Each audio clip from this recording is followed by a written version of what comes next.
Para a oportunidade de hoje, então, nós gostaríamos de fazer algumas reflexões acerca da fé raciocinada. Quando falamos sobre Jesus, sobre a doutrina dos Espíritos, sobre o Evangelho de maneira geral, todo ele assenta-se nas premissas de Allan Kardec, onde nos ensina de que nós deveríamos ter uma fé raciocinada, diferente da fé comum, que nos impulsiona a crer independente daquilo que estamos crendo. E a maioria de nós comunga desta mesma forma. Nós acreditamos em Deus, acreditamos em Jesus, mas se pararmos para pensar, veríamos que a nossa bisavó falou para a nossa avó que deveríamos crer em Jesus, a nossa avó falou para a nossa mãe para nós, e hoje nós falamos para as pessoas que devem crer em Deus e em Jesus. Mas muitas vezes nunca questionamos por que é que podemos crer em Jesus. O que razões nos levam a crer firmemente em Deus? E quando sabemos que devemos crer, mas não lhes conhecemos as razões, nós temos uma fé, mas não uma fé raciocinada. É a fé temporal, que nos serve de base de Deus e de Jesus, e que estamos assentados nas mãos de um Pai de infinito amor e bondade, e perguntamos, como é que vai a vida? Aí a gente começa com toda a nossa fé, a coisa tá preta, a coisa tá feia, assim não vai ter jeito, você viu que aumentou o desemprego, a fome, a miséria, se continuar assim não vai ter jeito, e se nós que temos fé, cremos nisso, me dá dó dos que não têm nem fé, porque ficam sem nada para pegar. É porque isso é fé não raciocinada. É por isso que Allan Kardec asseverava que fé de verdade só se encarar a razão. Só se crermos tendo a convicção no que crermos, por que cremos e como crermos.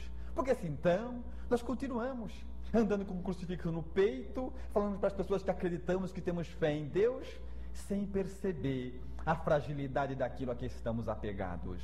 É uma fé que não nos projeta a situação nenhuma, a coisa nenhuma, a lugar algum. Então percebemos que muitos de nós estamos envolvidos nisso.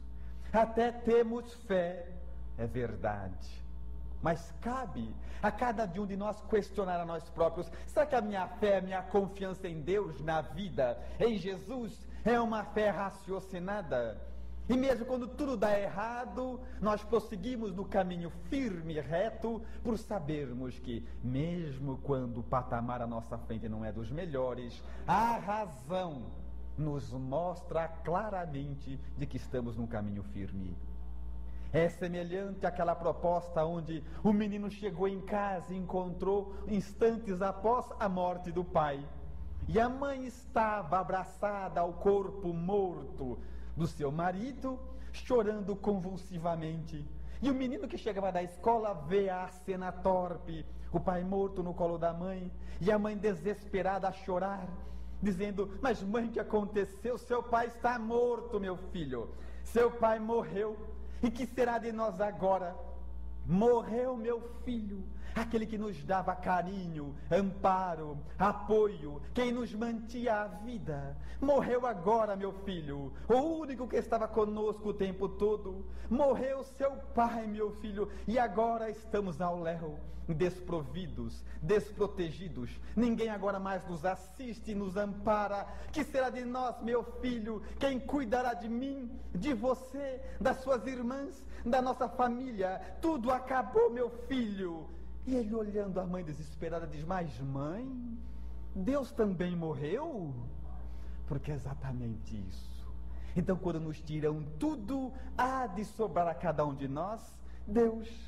Mas essa visão só pode ser presenteada àquele cuja fé já é assentada na razão, já é uma fé raciocinada, já não é aquela fé simplesmente que cremos porque cremos, porque disseram que deveríamos crer, porque a gente fica até constrangido em não crer, porque muitas vezes nós lemos o Evangelho, não entendemos, não concordamos, mas dá uma vergonha de dizer, não concordo com o Evangelho. Então isso vai criando a fé cega. Mas se nós questionássemos, queríamos saber quais foram os pensamentos de Jesus que levaram a essa questão, Aí nós entenderíamos, e aquela situação que está no livro criaria raízes em nós. E a fé deixaria de ser cega. Acreditaríamos com bases sólidas para crer.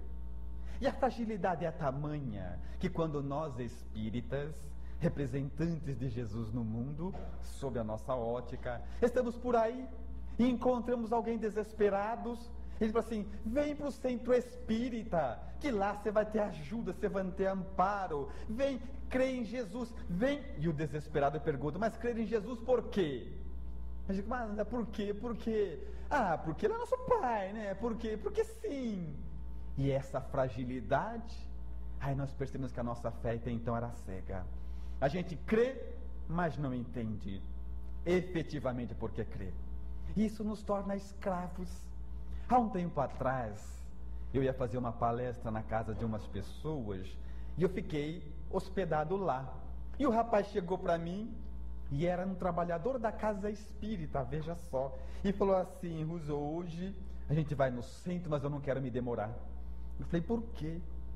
É porque hoje tem jogo do Brasil. Eu falei: ah, que legal. Nem de jogo eu gosto, mas na casa dos outros a gente faz um teatro. Ai, que bom, né? Até jogo no Brasil, que bom. E você, e o Brasil joga com quem? Não queria saber também, era só para puxar assunto.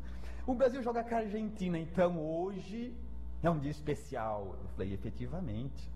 Brasil e Argentina, né? O olho do brasileiro até brilha. É o DNA de ser brasileiro. Eu falei: pois é, mas então temos que tomar cuidado, hein, com a Argentina. Eu falei: não se preocupe, não se preocupe, que já faz uma semana que eu oro a Deus para ajudar o Brasil, e Deus vai ajudar o Brasil. E eu fiquei pensando: ah, é? E me deu um dó da Argentina, porque se até Deus ia ajudar o Brasil, eu torci para a Argentina, porque pelo menos eu. Mas é a fé não raciocinada em acreditar que se Deus é pai dos brasileiros, é pai dos argentinos também, e não ia nos favorecer. Mas enfim, ele orou, eu não lembro nem quanto que deu o jogo. Mas a gente percebe a fragilidade que nos é a fé irracional, a fé onde nós cremos pelo simples ato de crer, sem que isso nos represente base alguma. E isso acontece em todas as religiões. Mas nós falamos de nós, porque se falássemos dos outros seria maledicência. Lá na nossa casa, então, é uma coisa muito interessante. É uma casa nova, então ninguém sabe muito, então aparece de tudo. E esses dias apareceu uma senhora lá, desesperada também, mas já conhecia o passe, tinha frequentado algumas casas. Ela chegou desesperada, trazendo uma camisa. Assim: olha, essa aqui é a camisa do meu marido. E disseram que se eu viesse aqui, vocês benzessem a camisa dele e ajudar ele, porque ele é violento, ele bebe, vai ajudar ele, não vai?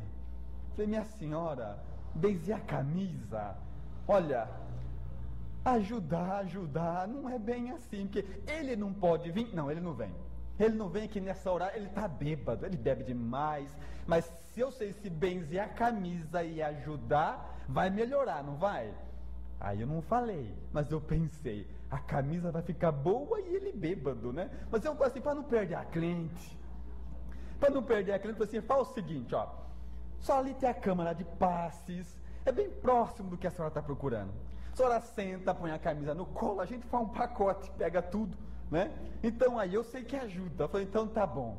E foi lá, sentou, tomou o passe, levou a camisa junto. Porque quando as pessoas chegam na casa espírita, não adianta explicar os pormenores. O estudioso tem a obrigação de saber que isso não vale de coisa alguma, levar bens de camisas ou objetos. Mas a pessoa que vem à busca de lenitivo, ela não tem obrigação. Então vai, toma o passe e depois se aprende.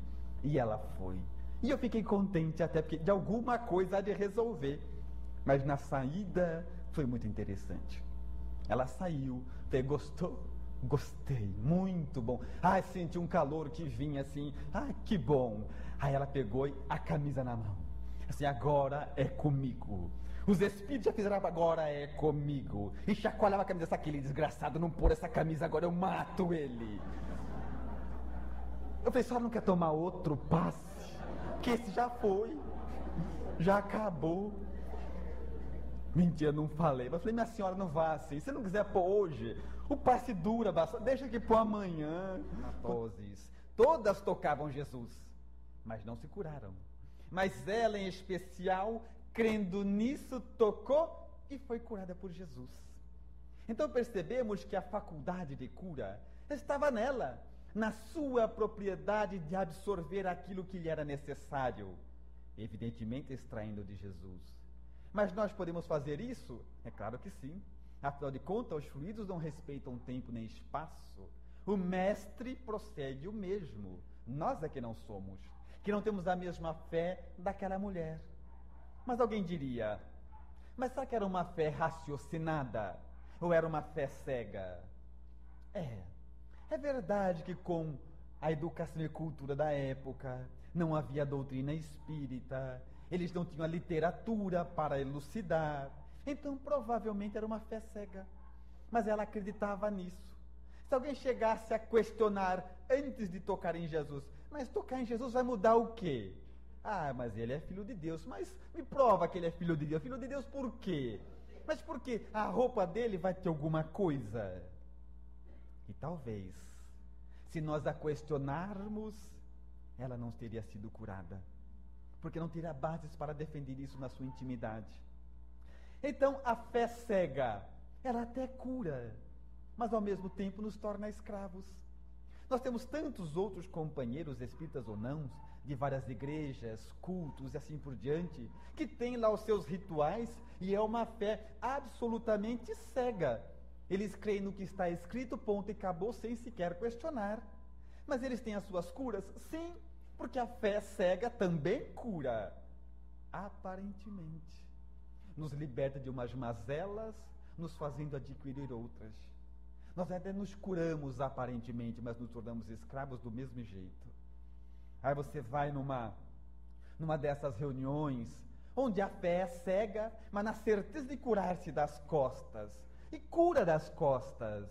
Mas como a gênese de todos os nossos males somos nós próprios, logo começa a doer a perna.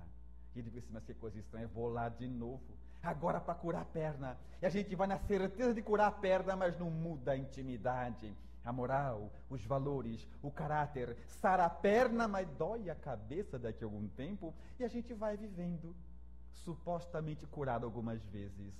Mas com uma fé não raciocinada, não pensa, a gente nem percebe que vai trocando de doença. Não, evidentemente, estamos sãos. Nas minhas palestras, numa outra casa eu pude estar, também de dirigentes espíritas.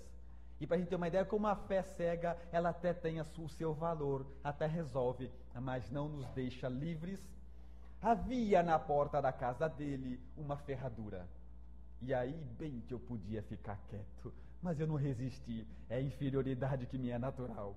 Eu cheguei depois de uma conversa, cheguei e já vi, mas esperei um pouco para não falar que eu reparo na casa dos outros.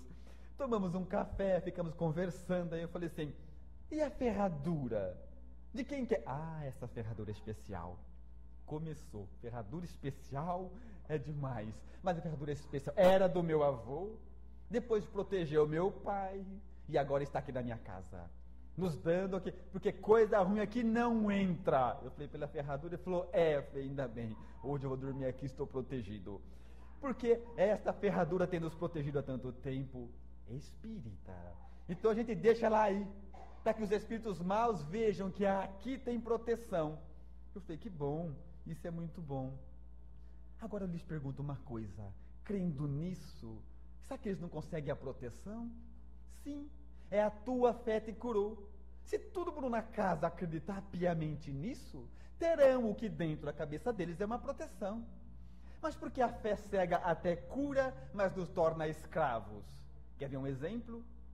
Se alguém roubar a ferradura, todas as desgraças do mundo começam a cair na casa, porque a gente fica fixado naquilo, onde a doutrina espírita vem nos dar que a nossa defesa verdadeira são os nossos valores morais, as atitudes empregadas no bem.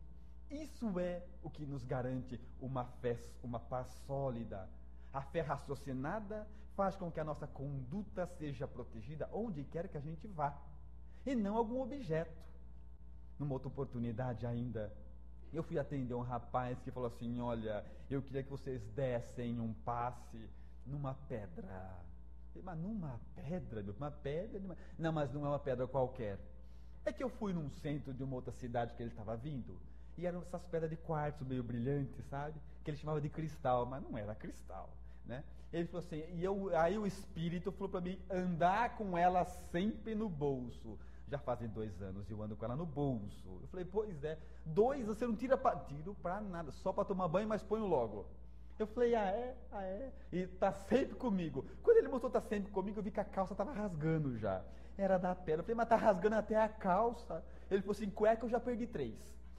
Mas eu não tiro, porque o Espírito falou para me andar com ela. Mas tá dando tanta coisa errada na minha vida, que eu acho que ela tá perdendo a bateria, tá ficando fraca. Então eu queria ver se não dá para dar um passe nela, para recarregar. Falei, pois é a fé cega. Então nós rimos agora, mas de repente começar a observar na nossa vida, talvez não nesses pontos gritantes, mas em outros pontos circunstanciais, nós também pela nossa fé cega cometemos absurdos. Quando olhamos dentro da nossa vida, oramos a Jesus e prosseguimos totalmente desequilibrados e perturbados, é a fé cega. É a ausência da certeza de que alguém nos atenderá, alguém nos socorrerá.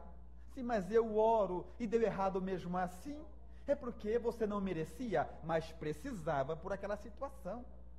Ou você acha que se Deus tem um controle de absolutamente tudo que ocorre, com a nossa vida acontece diferente?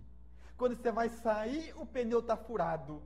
A fé cega chama isso de coincidência. A fé raciocinada chama isso da prova da paz. É nesse momento que veremos a paciência, a estrutura moral, a tranquilidade de resolver antes de desesperar-se, no meio das coisas do dia a dia. É assim que os Espíritos podem medir a nossa confiança em nós próprios, na vida e em Deus. Você começa a caminhar pela vida e diz assim, fulano de tal está me atrapalhando. Pois é uma prova, segundo a fé raciocinada. A hora de manter a paz, alguém te atrapalha e você continua nos valores do bem ou desiste deles? Caminhando pelas ruas, num dos olhos era um contato profissional. Eu estava atendendo um cliente numa empresa e tinha que ir em outra, e ele falou assim, deixa que eu te levo na outra. Então eu vim com um e voltei com o outro. E vindo, havia um mendigo deitado no chão, coberto com alguns papéis. E o rapaz que estava vindo comigo olhou para o mendigo assim, nossa, que prova dura dele, não? Eu falei, pois é. E foi comentário, nós seguimos à frente. Olha aqui, fiquei, ele voltou. Aí atendi a outra pessoa, e já na volta, aí ele que veio comigo para me acompanhar até onde estava o carro. Aí passamos pelo mesmo mendigo, e ele diz assim, olhando o mendigo, olha que prova dura a minha. Olhando o mendigo, não posso levar para casa, não posso ser indiferente, não adianta dar dinheiro, que faço? Tenho que ajudar alguma coisa, se não posso fazer o máximo, pelo menos o mínimo eu tenho que fazer, olha que prova dura a minha. E a gente percebe a diferença da fé raciocinada e da fé cega, que faz com que tudo na vida tenha um recado do Criador. Embora na maioria das outras pessoas, na fé cega, tudo parece ser obra do acaso. A gente acredita em sorte, em azar, que a vida dos outros é mais fácil, que tudo dá errado com a gente, para os outros não. Eu conheci uma companheira na cidade de São Vicente, onde nós vamos fazer o trabalho, ela é presidente da USE. E ela me disse uma coisa muito interessante. Ela tinha ido fazer um trabalho, uma excursão, na cidade das Minas Gerais, lá na terra do Chico. Eles fazem sempre isso e levam um monte de doação, um negócio muito interessante. Aí eu fui fazer palestra lá, ela falou assim, Russo, preciso contar uma coisa. Aconteceu uma coisa que eu estou tão feliz. Eu falei, pois é, que será que é? Tá feliz? Tá feliz, a gente quer saber. O que aconteceu? Estou tão feliz. Vê uma coisa só, ela levantou a perna e do joelho para baixo estava tudo roxo, cheio de hematoma, arranhado, e eu falei assim, só pode ser espírita, né? Tá feliz, com a perna tudo rebentada, não entendi, né? Mas se ela tá, também estou feliz então, já que você tá, né? Como é que aconteceu? Eu estou tão feliz. É que a gente foi lá na nossa excursão, que todo ano a gente faz, lá na terra de Chico. E eu estava com um monte de sacola, tinha livro, doação, um monte de coisa, com as duas sacolas cheias. E ela tem uns 60 anos. Eu escorreguei e caí, mas foi sacola para todo lado, foi livro. Dona Tia estragou minhas coisas. Eu tinha comprado o queijo, perdeu tudo o queijo, estragou tudo. Perdi tudo, todo mundo teve que socorrer, deu uma vergonha. Então você vê, e olha meu joelho como é que está. Eu entendi o caso, mas não entendi a felicidade. Pensei até aí, né? Falei assim, olha cada um que eu arrumo, né? Tá feliz porque caiu. Falei, tá legal. Mas me desculpa, tá feliz por quê? Ele falou assim, porque não tá doendo nada. Olha que coisa linda. Os espíritos não puderam me livrar do tombo, então me livraram da dor. E muitas vezes nós não entendemos isso. A gente olha para as desgraças da nossa vida, entre aspas, e nem percebemos que eles não puderam nos tirar dos problemas, mas que muitas vezes nos livraram da dor. Eles nos tiram um filho, a gente nem percebe que tem mais 3, sofre o resto da vida. A gente nem percebe que, mediante algumas dificuldades que deram errado, tantas outras deram certo. Mas a fé cega, que nos torna escravo, nos fixa naquilo que não deu certo. Nós não conseguimos entender que Deus, sendo um Pai de infinito amor, mesmo quando dá errado, está certo. Os inimigos postos à nossa frente, as dificuldades da vida, está tudo certo. São essas dificuldades que vão nos projetar para a frente, numa condição melhorada, inquestionavelmente. E percebemos também a nossa fé cega nos nossos questionamentos. É muito complicado.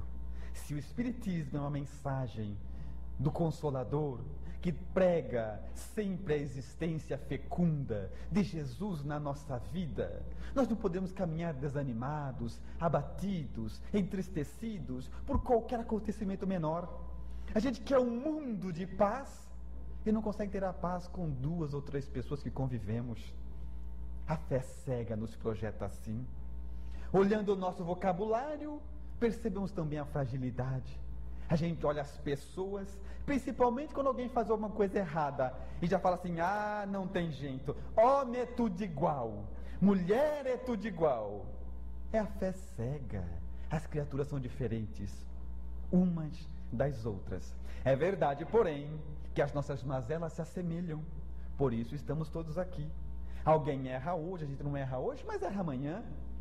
É igual quando nós falamos assim desanimadamente, quando acontece algum delito. Mas olha como a humanidade está. Não tem jeito. Isso é da fé cega. A fé raciocinada, que sabe que a vida toda está nas mãos de Deus, não diz uma besteira dessa. A humanidade está o quê? Está muito bem. Não, porque teve uma mãe e um pai que jogou a filha da janela. É verdade. Mas tem uns 100 números de mães e pais que acordam e trabalham cedo, todos os dias, para custear o estudo dos filhos. Isso é nobre. Tem um monte de mãe e pai com uma vida reta e honesta. Então, como a humanidade está o quê? A humanidade vai muito bem, lidando com as suas mazelas, tentando promover o bem, mesmo sem ser bom. Mas mataram, estupraram, violentaram uma jovem. É verdade, mas quantos outros não estão trabalhando pelo bem, com uma vida reta, convivendo com pessoas de má vida, é verdade, mas se esforçando, acordando cedo, trabalhando uma vida inteira, vendo as suas contas com trocados, apertando aqui e ali, e depois de um dia cansado, ainda vem no centro espírita, numa igreja, num culto qualquer, para buscar Deus. A humanidade vai muito bem. Nós aqui valorizamos e generalizamos, motivados pela fé cega, tudo que não dá errado. É a mesma coisa que eu chegar aqui em Bauru, ir direto à penitenciária, fazer uma análise dos detentos e falar, nossa, Bauru não tem jeito, olha como Bauru está, avaliando os seus espécimes equivocados. A humanidade é mais do que os que erram, é mais do que os que jogam filho, é mais do que a nossa comunidade mais equivocada, é mais que isso. Tem muita gente boa promovendo o bem e nós não vemos porque nós estamos fixados na fé cega, onde nós acreditamos que ninguém é honesto, que ninguém é bom, que ninguém é nada. Então esta é a proposta de Jesus. E quando falamos tudo isso, temos que apoiar que a fé raciocinada também depende da inteligência que temos. O homem, quanto mais inteligente é, mais consegue ter uma fé raciocinada. A fé raciocinada está de mãos dadas com a inteligência. Alguém assim, mas a fé não é assim, crer, uma coisa do coração? Hoje não. Crer era uma coisa do coração há muito tempo atrás, na época de Jesus sim, mas hoje, com a tecnologia, com a ciência mostrando a precisão com que a natureza está regulada, como tudo está certo como está, as estrelas localizadas exatamente no local adequado, com as maravilhas descobertas com o nosso corpo. Hoje, fé é uma questão de inteligência. Quem diz não creio em Deus, está com ausência de inteligência. Observe, olha a vida à tua volta, como tudo está preciso, tudo é belo, tudo que é uma causa nobre, um fim útil. Crer em Deus hoje é uma questão de inteligência. Alguém poderia, então quem não é inteligente, não tem como ter fé raciocinada? Seria sim, mas quem não é inteligente? Allan Kardec, uma vez questionado pelos espíritos, ele diz o seguinte: quais são as propriedades do espírito? O que pertence evidentemente ao espírito, o que ninguém pode nos tirar. E ele definiu da seguinte forma: as propriedades do espírito se assentam em inteligência, vontade e pensamento. Isto é seu, ninguém lhes tira. Se você quer mudar a sua vida, sair desta condição que você está para uma melhor, acredite, você conta apenas com 3 coisas: inteligência, vontade e pensamento. Observando essas questões todas, hoje, como falamos de fé raciocinada, falaremos apenas da inteligência. Então nós olhamos para nós com as nossas limitações e falamos assim: mas eu não sou inteligente. Eu não sou inteligente. Às vezes até no final da palestra o pessoal vem falar assim: olha, eu queria tanto ser palestrante. Eu daria minha vida para falar que nem você. Assim, pois é, mas foi o que eu fiz. Dei minha vida. Comecei gaguejando, os outros aguentaram, tiveram paciência, eu estou aqui. Então é assim que funciona. Então não nos falta inteligência. A inteligência está em nós, em cada um de nós. A mesma inteligência que está em Einstein, em Freud, está em você. Absolutamente a mesma. Mas pela preguiça de pensar, a gente vai esperando, aguardando que os anjos façam, que os espíritos aconteçam, que o passe resolva. Mas o que você precisa para mudar a sua vida está em você. O passe é bom, os espíritos ajudam, mas nos organizam para organizados eu poder pensar: o que eu posso fazer por mim? Porque uma inteligência é a propriedade do espírito, isso ninguém lhe tira, está em você, aguardando que nós aprimoremos, que a desenvolvemos. Quando a ciência diz que usamos da máquina cerebral 7% da capacidade, é porque ela aguarda que o espírito cresça, amadureça e aprenda a usar o que já está com ele, já está conosco. É igual a criança. A criança, quando nasce, as propriedades para andar já estão nela, embora ela ainda não ande, mas já está nela. O que ela precisa para andar já está nela. Ela vai vendo os outros andando, os pais andando, todo mundo andando, quer andar também. Pensa, como é que faz, hein? E começa a pensar, segura nas coisas, vai, cai, tropeça, levanta de novo, até um dia que anda, mas a propriedade de andar sempre esteve com ela. A inteligência, por maior que seja, sempre esteve em você, em mim, em cada um de nós. Então nós podemos parar, pensar, refletir na vida, tentar buscar uma nova condição, uma nova situação. O que eu posso fazer por mim? Porque muitas vezes o que nos prende a esse mundo de dor, sofrimento, a tristeza, são modificações que nós temos que passar na nossa vida atual. É hoje que temos que mudar algum comportamento, alguma ideia, algo que nos é equivocado, mas que com empenho nós poderíamos mudar, com dedicação nós poderíamos mudar. Tem, pessoal, uns chineses agora desenvolveram uma técnica que é para evitar o Alzheimer. a doença de Alzheimer. Então ele diz o seguinte, que nós, para não termos Alzheimer no futuro, no meu caso, eu bem no futuro, uma criança quase, mas vamos treinar desde hoje. Ele sugere o quê? Que a gente faça coisas incomuns, ou seja, guarda a chave do carro num outro lugar. Você pode comer exercício apenas, tá? Andar de trás para frente. O que é exercício? Então, eu vou começar a andar de trás para frente na rua, vou ser atropelado, a culpa é minha. Só exercício. Fazer o quê? Coisas de escrever com a outra mão, para exercitar o cérebro. Alguém poderia questionar, mas eu exercito o cérebro, eu acordo cedo, olho os meus filhos, vou trabalhar, eu faço comida, eu faço um monte de coisa. Há quanto tempo você faz isso? Há 20 anos. Então não pensa faz muito tempo. É igual dirigir carro.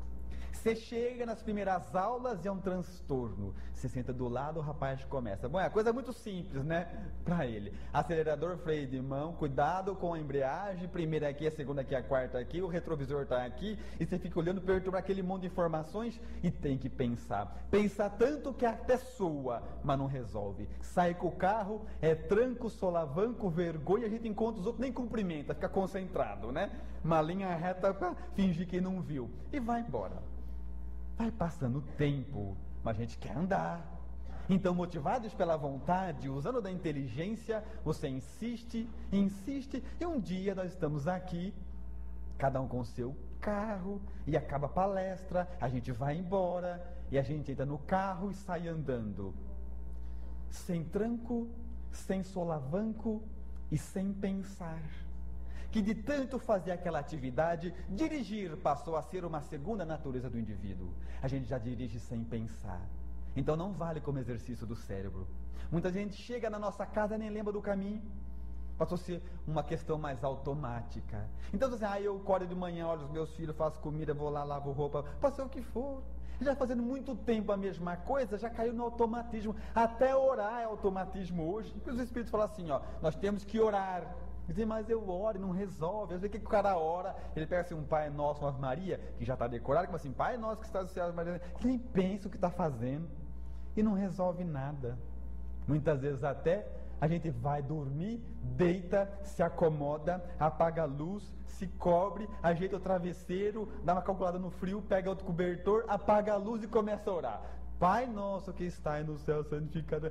Acorda no outro dia, amém, né? Resolve.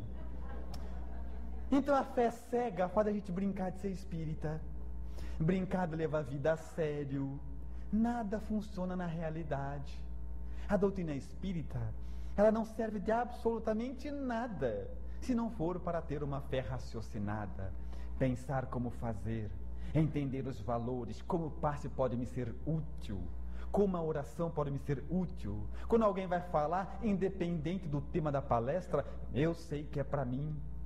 É para mim que veio falar. A mensagem é para mim. Porque muitas vezes é até para agradar, eu reconheço. As pessoas vêm e dizem, que palestra linda. Pena que o meu cunhado não estava aí, né? E assim vai passando, daqui a pouco o outro chega, que palestra linda. Pena que a minha sogra não veio. E vai me dando uma tristeza, dá a impressão que eu falei só para gente errada. Todo mundo que veio, ninguém precisava. Dá a impressão que até fui eu que errei a data, né? Porque às vezes eu erro a data. Então são esses pormenores. Já a fé raciocinada faz com que a gente entenda que tudo que acontece é para nós. Você foi sair, furou o pneu, é para você, não perde a oportunidade de ser bom, de ter uma conduta equilibrada. Você vai sair, a criança começou a passar mal, é para você, acredite.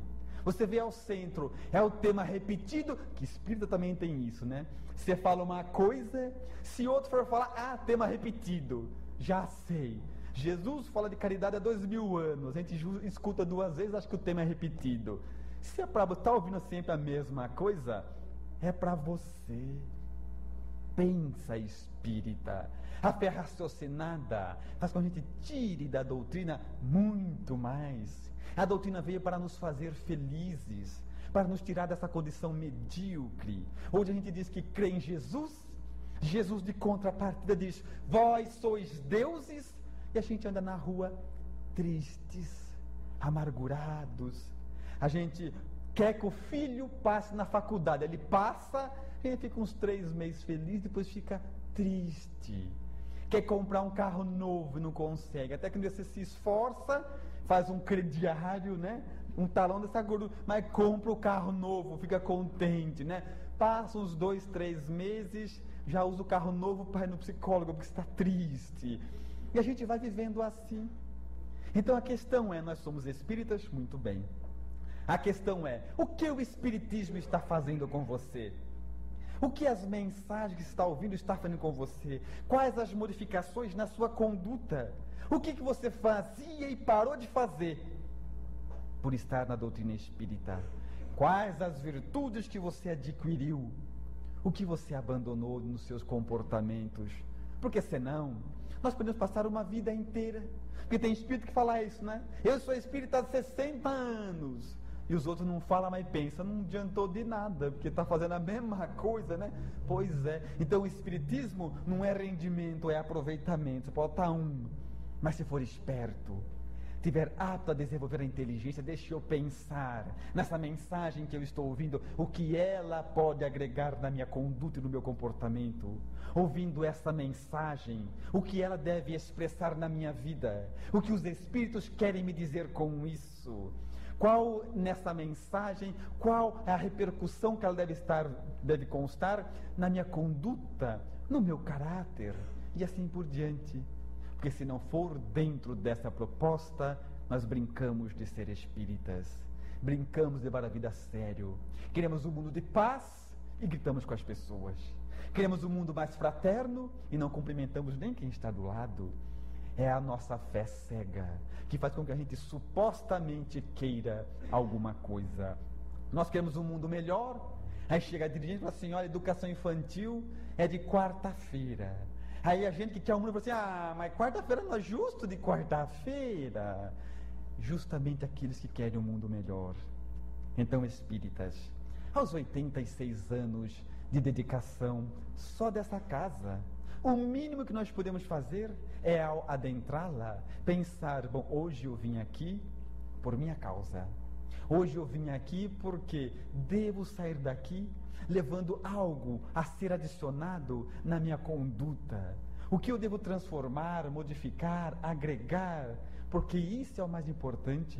Abandonemos os nossos fetiches, os nossos caprichos, para preocupar somente com aquilo que é mais importante. E a doutrina espírita veio por sua causa, por causa de você, por causa de mim, para nos agregar de valores, porque só teremos um mundo melhor quando eu for melhor, quando você fizer você melhor. As pessoas chegam na casa espírita às vezes e falam assim, olha, eu vim aqui porque falaram, né? Eu estou com um problema, o centro vai resolver o meu problema, e tem espírita que fala que sim, mas não vai. É ilusão.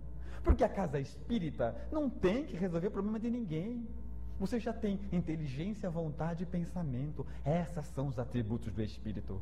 A casa espírita dá orientação, norteia o indivíduo, capacita-o, elucida, prepara para que cada um resolva os seus problemas.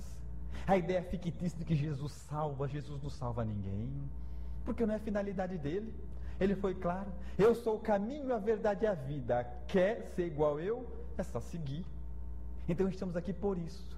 E muitas vezes a fé cega nos tira a visão de que a nossa vida está como está pela nossa fraqueza moral.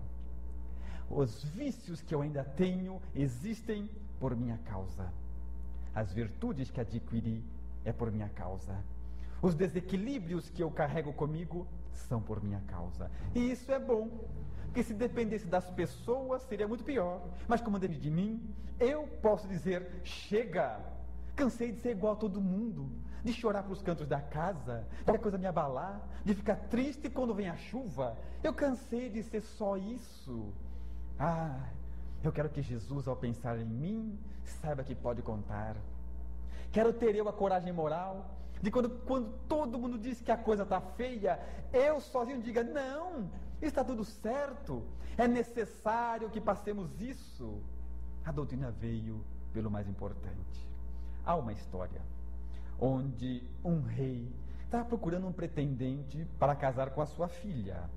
Então, entre os vários testes que ele já tinha feito, ninguém houvera passado. Mas um rapaz em especial se destacou em outros testes. Então o rei lhe chamou para um último teste. Ele disse o seguinte: olha, antes, eu gostaria que você levasse para o reino vizinho essas pedras preciosas. Mas lembre-se, cuide do mais importante. Esta é a minha determinação. Pegue um bom cavalo que já está lhe esperando e vá até o reino vizinho, que demontava ali uns 30 dias de caminhada. E o rapaz, sabendo que aquilo era um teste, disse: pois não, majestade. Tomou o cavalo, as pedras preciosas, vestiu a roupa, uma mensagem que estava com ele ainda para o próximo rei, e saiu caminhando desesperadamente. Queria vencer a hora, vencer o tempo, e foi caminhando, cavalgava dia e noite. Ao perceber que o cavalo estava cansado, ele pouco ignorou e falou assim: não, o cavalo a gente compra outro, eu quero chegar logo.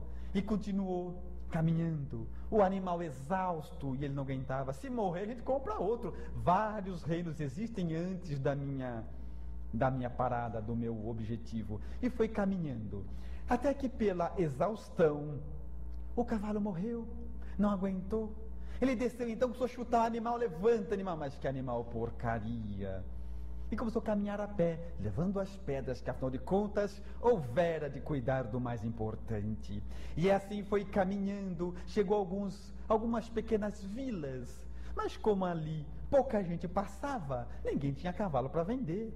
E ele começou a perceber quanto o cavalo era importante. E continuou andando, andou vários dias naquele sol torrencial. Começou a ser cometido por insolação, a delirar. E caiu, não aguentou nem chegar no outro reino. Alguns homens lhe socorreram, identificando-o quem eram. Retornaram então e foram entregar lá para o seu reino de origem, para o seu rei. Chegando lá, ele quis consertar a situação. Abatido que estava, disse: olha, Senhor, eu não consegui chegar no reino, mas protegi as pedras preciosas com minha própria vida. Nunca esqueci do que o Senhor disse: proteger sempre o mais importante. Então, eu estou aqui, o cavalo não aguentou, mas as pedras estão aqui, majestade, intactas. O rei disse: coloque em cima da mesa e pode ir. Com uma indiferença incomum, o rapaz ficou entristecido.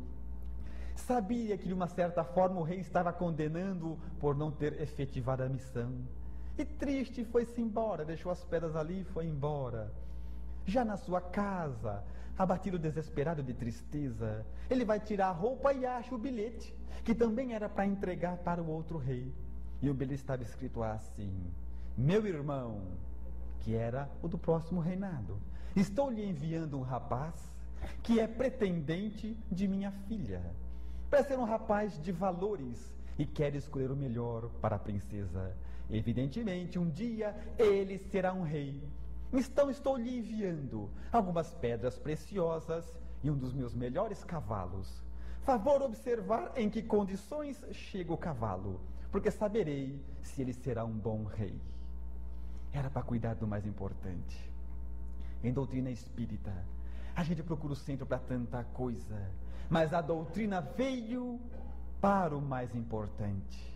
A doutrina espírita veio para cada um de nós individualmente, porque somente o homem melhorado tornará a sociedade evidentemente melhor. Somente nós, cada um de nós, conscientes das responsabilidades que temos que assumir, é que fará com que essas responsabilidades imprimam na nossa conduta alguns traços de caráter, que quem olhe para nós tenha certeza de que somos filhos de Deus, não porque falamos, mas pela nossa conduta.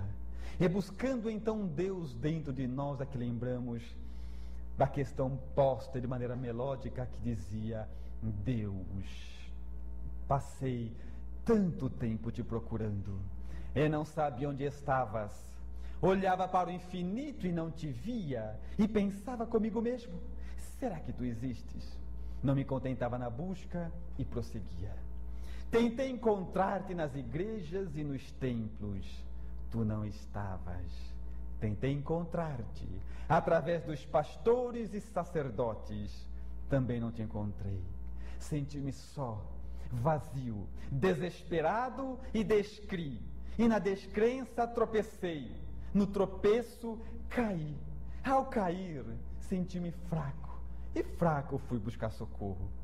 Ao socorro, descobri amigos, e com amigos encontrei carinho.